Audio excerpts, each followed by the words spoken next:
I wish to thank the organizers for the kind invitation. I realized on the plane that the time of the talk was shortened by 10 minutes, so it was meant to be a talk on neutrino pathways to cosmology. Now it's just neutrino pathways.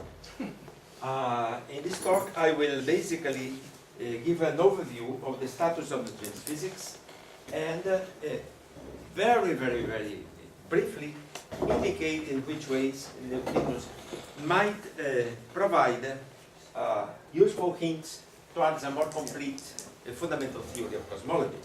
But that will be left for discussion, the actual details of that. So, neutrinos are one of the most ubiquitous particles in nature. They are copiously produced in the Big Bang. They are also produced in stars, such as the sun and supernovae, and also in cosmic ray interactions in the atmosphere. And despite their weak interaction, of course, neutrinos have been discovered. The first neutrino at reactors, Fred Rines, and two other neutrinos in accelerators. And the main progress we have had over the last 3 decades has been, in fact, the historic discovery of the phenomena of neutrino oscillations, which allows us to understand coherently the discrepancy, the long-standing discrepancy in the fluxes of solar and atmospheric neutrinos in terms of fundamental physics. So neutrino oscillations are discovered, just like the Higgs, and they are there to stay. The current oscillation map is given here. We have these 6 parameters, 3 mixing angles, 2 of which are very accurately measured, and 2 mass splittings, and the CP phase.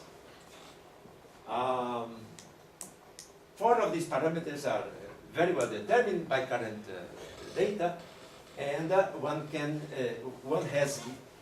needs to make progress concerning the atmospheric measurement, angle measurement, and also the CP phase. So, what do neutrino oscillations teach us? They teach us that leptons mix rather differently than quarks. The smallest of the lepton mixing angles is very similar to the largest of the CKM mixing parameters, namely the Cabibbo angle. And in fact, there may be a hidden message that nature is trying to tell us, and perhaps the Cabibbo angle is in fact the seed of all the mixings of quarks and leptons. We do not know. But that is a tantalizing suggestion. Next comes the issue of the ordering of the neutrino mass states. Current data are consistent both with normal ordering as well as inverted ordering. And one hopes future accelerator experiments with long baselines will be sensitive and will eventually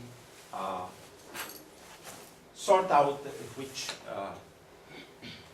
ordering is actually preferred. Last, the jewel of the crown, namely the leptonic CP violation that affects neutrino oscillations. Currently, it's not really determined in any significant way. That's the big experimental challenge for the next decade. And in the meantime, theory predictions are most welcome concerning the value of the CP violating phase. A little exercise that one can make is to forecast the future. In other words, consider the 4 mixing angles whose values are determined currently on the basis of what we know and on the basis of the design specifications of current and upcoming experiments, forecast how much coverage one can make in the plane of the 2 less well-determined oscillation parameters, namely the CP phase and the atmospheric mixing. And this is, for the case of the NOVA experiment, which is already running, the design specs of NOVA and the knowledge that we have obtained on the 4 well-measured parameters means that we'll be able to cover, for example, at 2 sigma, we have this sensitivity in the plane of delta CP and sin squared delta to 3. So one sees that certainly we will not make much progress concerning the discrimination of the octant of the atmospheric mixing. However, there is some mild progress expected on the determination of the CP phase. And of course, one can go further, and 10 years from now, for example, take the deep underground neutrino experiment in the US, and this is the, in red, it is the band, let us say, how to say it, it is a octant blind region. In other words, if the true atmospheric mixing happens to be maximal, we'll never be able to tell. It's like social democracy. If you're right in the center, you don't know whether you are leaning to the right or to the left. They are both pretty much equivalent. So in other words, it will be very difficult to pin down the octant of the atmospheric mixing if it lies close to maximality. More subtle issues concerning neutrino oscillations is the issue of robustness. If you formulate a fundamental theory of neutrino mass generation from first principles, you don't just get the masses, you get more than the masses. You get, for example, no standard neutrino interactions. If neutrino masses arise from a type 1 seesaw mechanism, the neutrino mixing matrix is likely to be non-unitary, and the flavor neutrinos are likely to be non-orthonormal. And in this case, the study of neutrino oscillation parameters gets much more difficult. In particular, there are new degeneracies that emerge from the presence of these new parameters, in addition to the standard mass and mixing parameters that we already have with the unitary neutrino oscillation paradigm. But these are expected in theory. So they are actually an object of desire for the new generation of experiments, but also an object of concern because you will not be able to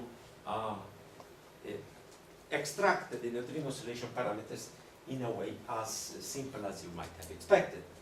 And of course, this has important implications concerning the intelligent design of upcoming experiments. What is the right energy? What is the right type of neutrino beam? What is the right baseline? What kinds of experiments should be combined in order to get information? Now to the issue of the neutrino mass scale, the absolute scale. First, tritium beta decay studies of the endpoint of the Kitty plot, for example in Catherine, are expected to reach a sensitivity of about 0.2 electron volt. However, in a nucleus, you may have, in fact, two neutrons beta decaying simultaneously, each one spitting out their neutrino. And if neutrinos are Majorana particles, then one expects the neutrino emitted by one beta decaying neutron may be reabsorbed by the next, engendering a neutrinoless variety of double beta decay without any neutrinos emitted in the final state. This was nicely reviewed yesterday by Frank. The figure of merit parameter characterizing the amplitude of this process is obtained precisely by convoluting the lepton mixing matrix in that vertex, the Majorana neutrino propagator, and the transpose, not dagger, the transpose of the lepton mixing matrix on the other side.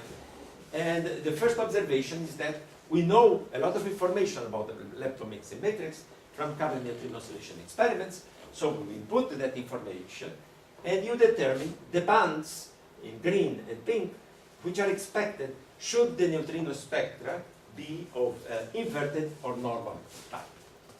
And the width of these bands characterize the lack of information on the Majorana phases. The best current sensitivity is obtained by the Kamlan-Sand experiment, indicated by this blue band, the width of which characterizes the uncertainty in the nuclear matrix element calculation. And we heard also yesterday from Frank the prospects for improving this information in the new generation of experiments, which he nicely described. I have one comment to make, that one thing is to constrain against the non-observation of the neutrinos double decay. The other is, in case, should you actually discover the process, how to extract the Majorana phases from the discovery. Because you see, this parameter is sensitive to the Majorana phases to which neutrino oscillations are not. So neutrino's double beta decay not only probes the absolute scale, but it also probes the Majorana phases and the Majorana nature of neutrino. My comment here is that if you actually want to extract the Majorana phases, please do not use the particle data book description of our old symmetric parameterization. The best and correct description is in terms of the symmetric form. The other leads to ambiguity in the extraction of the phases. And another theoretical comment is that the amplitude for neutrinoless double beta decay is sensitive to the flavor structure of the weak interaction.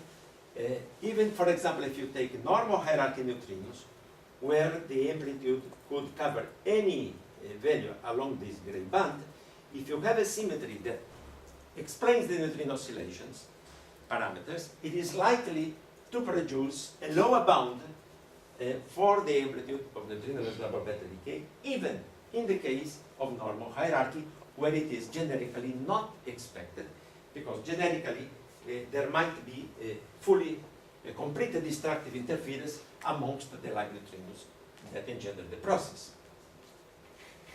Now, why neutrinoless double beta decay is important? Because of the Majorana connection. And this was also nicely described yesterday. The most popular way to induce neutrinos double beta decay is the exchange of light neutrinos, but it could well happen that nature does not choose this mechanism. That for some reason, this dimension 5 operator vanishes, or there is a cancellation amongst these contributions, so that actually the process is induced by the exchange of heavy mediators. So the issue arises in that case, what the observation of neutrinoless double beta decay would teach us fundamental about the nature of neutrinos. This question was answered 35 years ago, and it goes under the name black box. The idea here is that no matter what induces a non-zero amplitude for neutrinoless double beta decay, you can always stress the corresponding amplitude by exchanging the W boson, which is there, and fabricate Majorana masses for the neutrinos. So there is an inescapable relationship between the two things. This argument, of course, is both strong and weak at the same time. The weakness relies on comes from the fact that we cannot make it quantitative without actually specifying a specific theory, a ultraviolet complete theory that enables you to actually calculate loops in a reliable way. However, it is strong in the sense that it does not matter whether neutrino mass mechanism is the leading contribution to the neutrino's double beta decay or not. Never mind, whatever the mechanism is, you are bound to conclude from the observation of neutrino's double beta decay that at least one neutrino is a Majorana part. So this paves the way to the possibility of, for example, if double beta decay is induced by heavy mediators, for example, right-handed left-right symmetries, you have the double right and heavy neutrinos to realize the seesaw. They might give a very small contribution here, but could induce the double beta decay in this way, and many others that one can envisage. So these guys could be directly produced in the domain of high-energy colliders. So one could probe fundamental symmetry of the weak interaction, such as the conservation of total lepton number or leptonic flavor in, for example, the LHC, where you could actually directly probe the existence of these heavy mediators. Now, back to theory, some of the drawbacks of the standard model have to do with precisely the neutrino cell. The discovery of the Higgs is not the last brick in the formulation of the electroweak particle theory. It is the last brick only in the standard model, but the standard model is not the end of the world. It has many drawbacks, and in particular I will describe those that have to do with neutrino mass and cosmology. So the first is the value of the neutrino mass. We know neutrinos have mass to account for oscillations, and we know this mass is way off below the masses characterizing the charged quarks and leptons of the standard model. Why is this so? The best answer is actually the simplest. namely that it is the charge neutrality of neutrinos that provides this gap, because neutrinos get mass only in second order weak interaction breaking, whereas the charge fermions get their mass at first order. So this explains the relative discrepancy between the values of the masses. So this is basically the idea which underlies the famous dimension 5 operator of Weinberg, which is a unique operator that one can construct in the electroweak theory, made up of 2 lepton doublets and 2 Higgs doublets, so that when the Higgs goes to its expectation value and the electroweak symmetry breaks, automatically you generate Majorana masses for neutrinos. This is a very elegant mechanism, but it is a bit weak to the extent that we don't know the coefficient of this operator. It might as well vanish because of some symmetry, and neutrino masses come from some higher order operator that we don't know. We have also no idea of the underlying mechanism that engenders this operator, nor of its characteristic scale, nor the flavor structure that comes in the external legs. So this is a nice argument, but certainly does not take us very far. Dynamical approach to understand the smallness of the neutrino mass is a so-called seesaw mechanism. It amounts to assuming, in addition to the expectation value V2, describing the breaking of the electroweak symmetry, the mass of the W, it postulates the existence of 2 others specifically associated to neutrinos, one transforming as an isotriplet and hence capable of coupling 2 lepton doublets, and the other as an isosinglet, hence coupling 2 right-handed singlet neutrinos. And the minimization of the potential in this kind of theory is consistent with this Webb stability equation, which is in turn consistent with the hierarchy that states that V1 is much bigger than 2, is much bigger than 3, and that way one would explain that V3, which characterizes the mass of the real left-handed neutrinos, is rather small, because it comes from a dynamically determined small parameter. This, of course, can be realized by so-called type 1 and type 2 possibilities, in which the small neutrino mass comes from by exchanging heavy right-handed neutrinos or heavy scalar triplets. In fact, an anecdote here is that in our original paper in 1980, we named these 2 possibilities just the opposite of what became established and which I adopt here. Another difference between our formulation and others was that we did not assume left-right symmetry or SO10, hence our description was more general, and in particular it paved the way to realizations of the seesaw at low scale, which now are very popular, because they open up the possibility of actually producing the messenger responsible for neutrino mass generation in the type 1 seesaw in the context of the Large Hadron Collider. Third difference with other formulations, ours was a multifamily description, not just the one generation, and in particular this led us to characterize the generic structure, expected structure of the lepton-weak interaction matrix, mixing matrix, present in these models, and in particular to our current concern, if the seesaw is realized at a scale that you can probe in the collider, then you are likely to expect that the neutrinos are not exactly orthonormal, and hence the lepton mixing matrix is not strictly unitary, and you run into the discussion I gave before concerning the robustness of the oscillation interpretation. Another issue, it took us 35 years to discover that you can seesaw a la Dirac. There's nothing wrong with that. You can have a mass term connecting left and right neutrinos, whose smallness you can ascribe to the heaviness of the mass of this exchanged Dirac lepton. This is perfectly consistent type 1 realization of this new dimension 5 operator, which characterizes these Dirac neutrino masses. You may also generate the Dirac naturally small Dirac mass term a la type 2.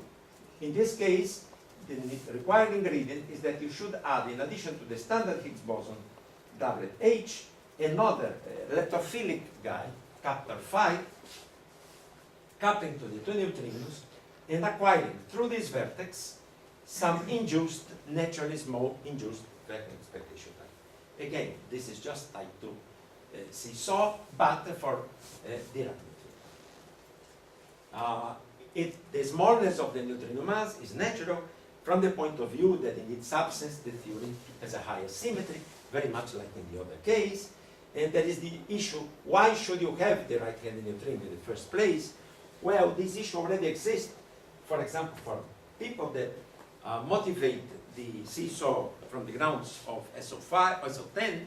We also, the argument there is that you need a right-handed neutrino, which is natural ingredient in the type 1 seesaw, and it is needed in order to make the theory ultraviolet complete. The same argument can also be used for the new right in the case of Dirac neutrinos.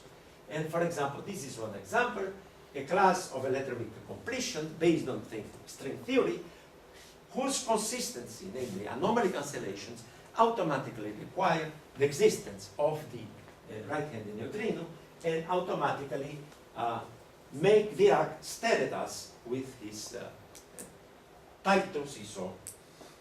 But of course, having done this, you can strip off everything related with strings and just go back, as we did for the Majorana case, to the most general SE2 cross C1 formulation of the seesaw and just forget about all these unnecessary embellishments. For completeness, it could happen that the neutrino mass is small, not because you have the exchange of some heavy messenger, but because simply the mass does not appear at first order perturbation theory. This is the idea of radiative schemes, and a particularly attractive possibility is again that the ultraviolet completion of a theory explaining the number of families by extending the electroweak symmetry automatically can use up the extra gauge bosons in order to provide a calculable Majorana neutrino mass without having to require the existence of superheavy physics. The extra Z boson or the extra right-handed leptons, in principle you could discover them in the LHC. Now another point which is fundamental in the electroweak in particle physics, namely is electroweak breaking, and of course the discovery of the Higgs brought our field to euphoria 5 years ago, 4th of July, where the Higgs was discovered. But I just statement here that given the measurement of the Higgs boson mass, 125 GeV, it is likely that if you extrapolate the quartic coupling of the Higgs boson to high energies, you will run into an unstable situation where the quartic coupling becomes negative and the potential unbounded from below. This is not a reason for despair, for many reasons. One is that, of course, who told you that the standard model is the theory of everything? It is not. And in particular, neutrinos do not get a mass in the standard model, and we need neutrino masses in order to explain oscillations. So if you have neutrino masses generated a la Higgs, you don't expect the standard picture to be the final one, and indeed, it is possible to make the standard model vacuum of it stable again through the contributions to the quartic coupling involving right-handed neutrinos in the seesaw or involving new leptons, new scalar bosons and so on. So it is not the end of the world, and there is a fundamental importance of the neutrino mass generation into the heart of particle physics, namely the understanding of the symmetry breaking. Not only this is of conceptual importance, but it's also of practical importance, because one may actually consider that colliders, for example, the Large Hadron Collider, constitute a good testing ground for theories of neutrino mass generation. In other words, theories of neutrino mass generation provide interesting electroweak breaking benchmarks in contrast to supersymmetry, which so far has not shown its presence. And this can have, of course, phenomenological implications through novel Higgs boson decay channels, through the possibility of probing the messengers of neutrino mass generations, and in particular the possibility of studying neutrino properties in the domain of high energy physics instead of neutrino oscillation experiments. Now to flavor symmetry.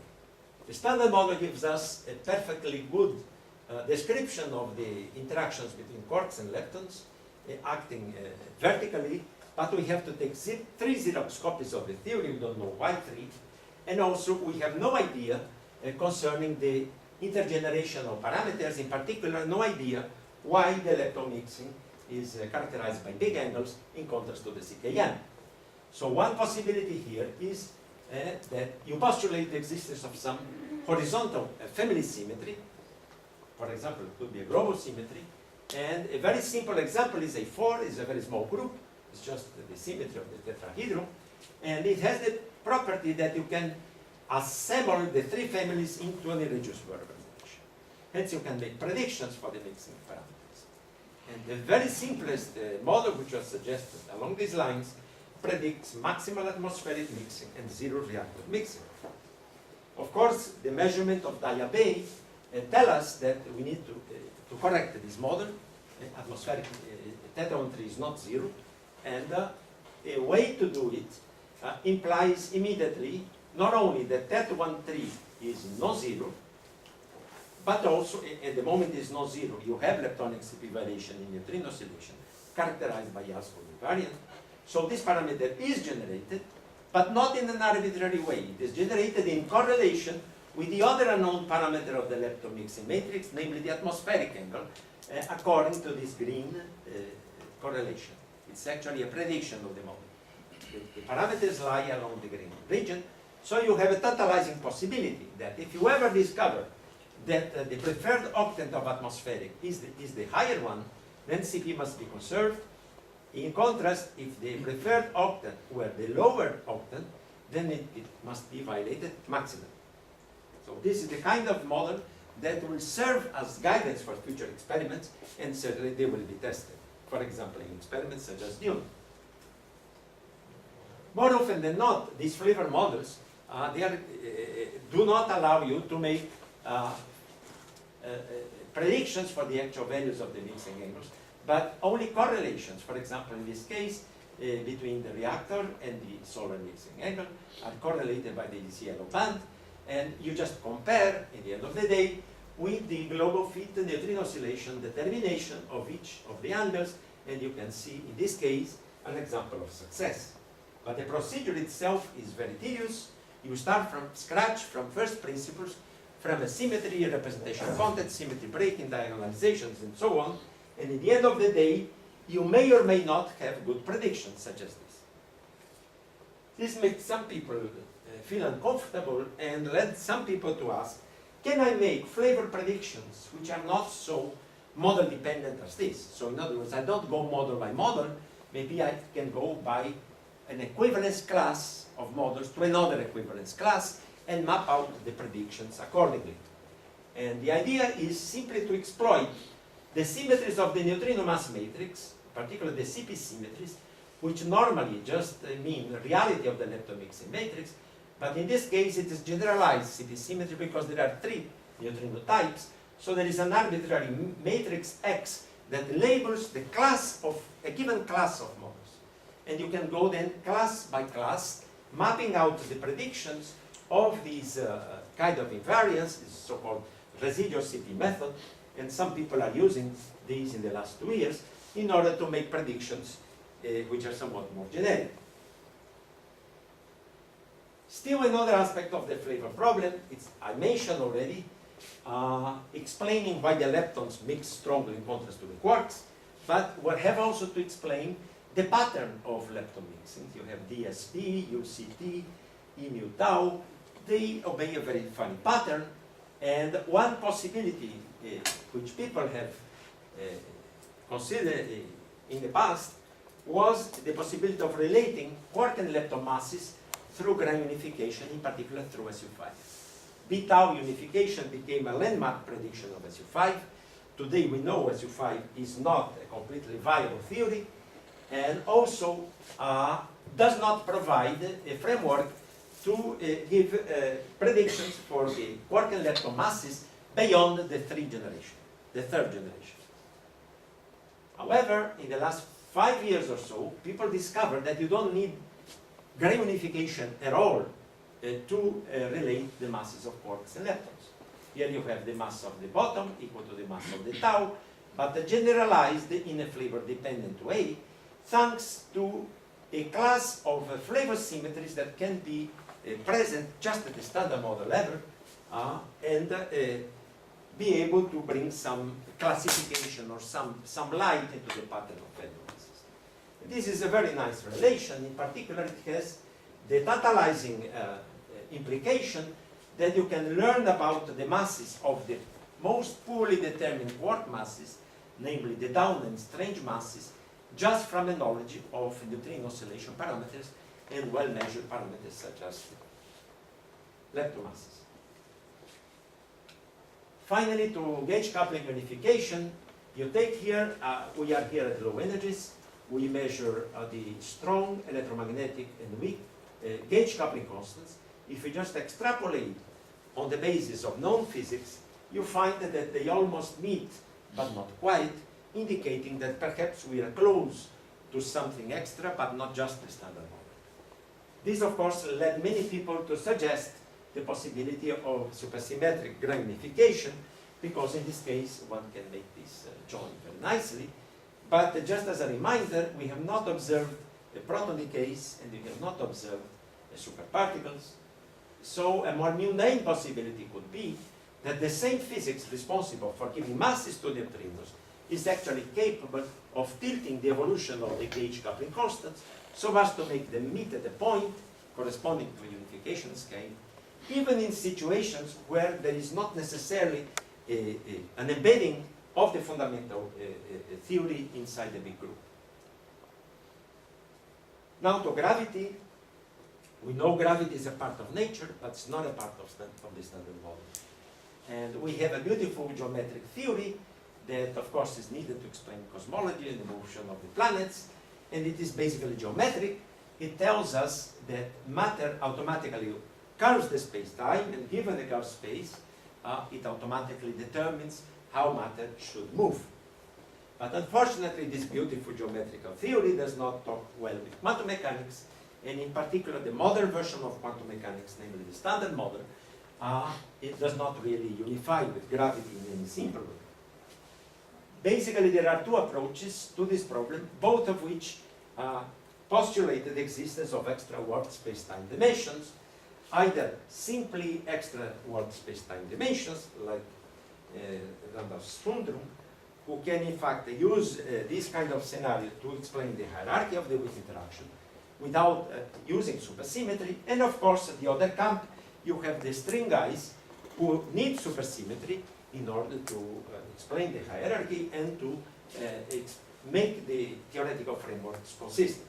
So I'll give here one example of how in one of these kinds of theories, namely a warped version of the standard model, instead of considering the standard model in four-dimensional Minkowski space, you go to anti-de Sitter, you describe all your fields, you assign them to the bulk, and in this case you can actually emulate the idea of Randolph Sundrum to explain hierarchies through warp factors to the masses of all the fermions and quarks and leptons, including neutrinos.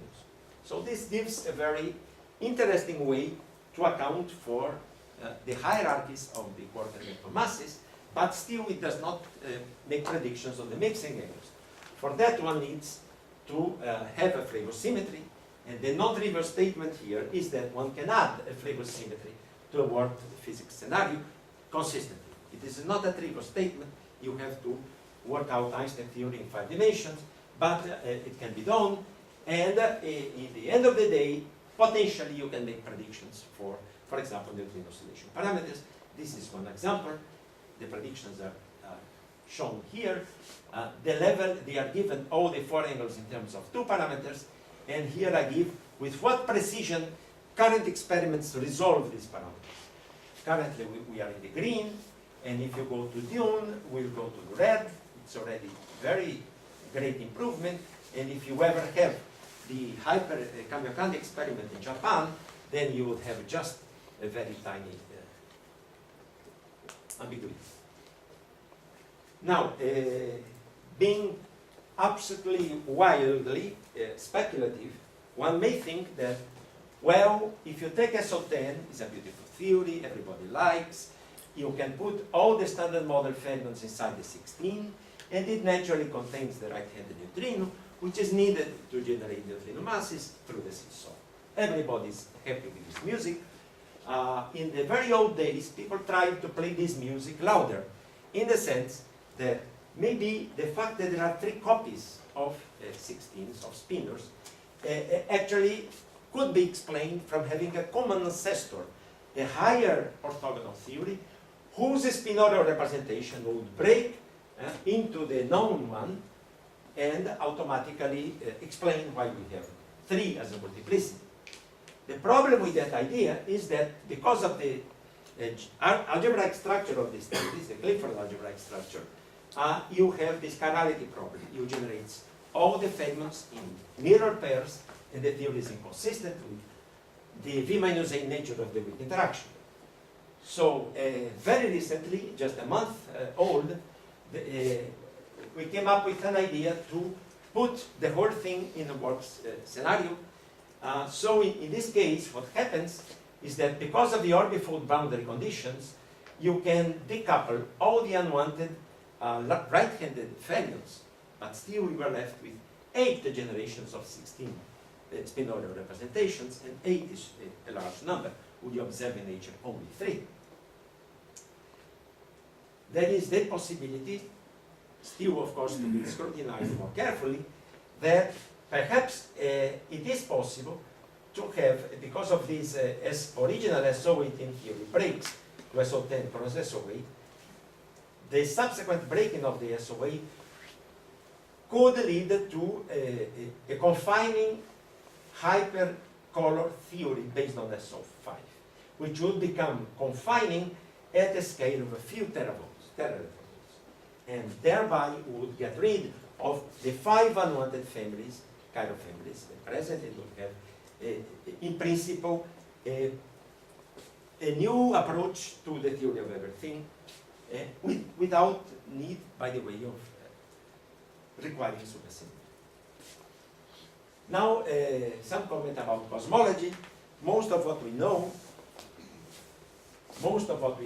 it comes from the study of the CMB by the Planck collaboration. In particular, the fact that photons from different directions of the sky, even arising from causally disconnected regions in the past, they share the same temperature, indicating an early period of inflation.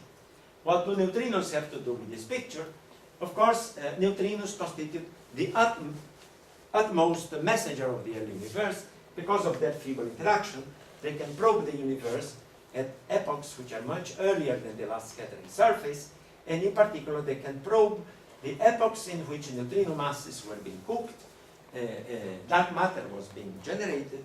In fact, they can be closely related, and leptogenesis and so on. So just an example about dark matter.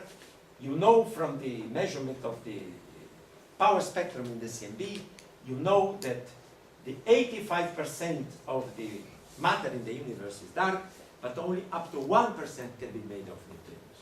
Yet, neutrinos could provide the key to the understanding of the dark matter. I leave that for discussions if anyone is interested, private. So the take-home message from the talk is cosmology can arise as an emergent theory of neutrino consideration. Thank you very much.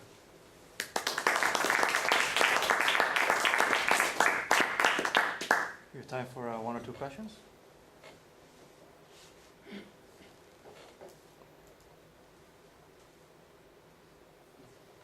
You could comment slightly more about the possibility to have the normal hierarchy to be bounded from below in case of neutrinos. That would be the debate.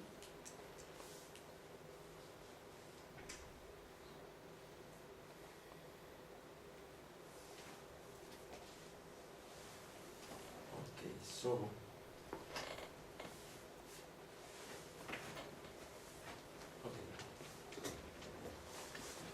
okay, here is the, so the statement is that generically, what you find in a generic model of neutrino mass is that you cover either the green band for inverted hierarchy or the pink band for normal. This is completely generic. In this case, the bands are indicated by yellow and gray. So what happens is that specific theories of the weak interaction with the ability to predict the flavor structure of the weak interaction, the pattern of the lepton mixing matrix, the solar angle, the atmospheric angle, possible correlations, they have the possibility of making predictions on top of this gray band. So instead of having the fully generically expected gray band, you have just a subregion. And there is a broad class of theories for which these subregions actually have a lower bound, indicating that you cannot actually have a fully destructive interference amongst the light neutrinos. It's just made inconsistent with the symmetry which is assumed. In fact, there is a lot of literature in that. In particular, there is a more recent paper. Of course, our approach was more from fundamental theory, but there is a more phenomenological approach trying to classify these lower bounds using these sum rules. There are some flavor models often predict some rules for the masses of the three light neutrinos. And these sum rules prevent destructive interference even in situations where they would expect it to be.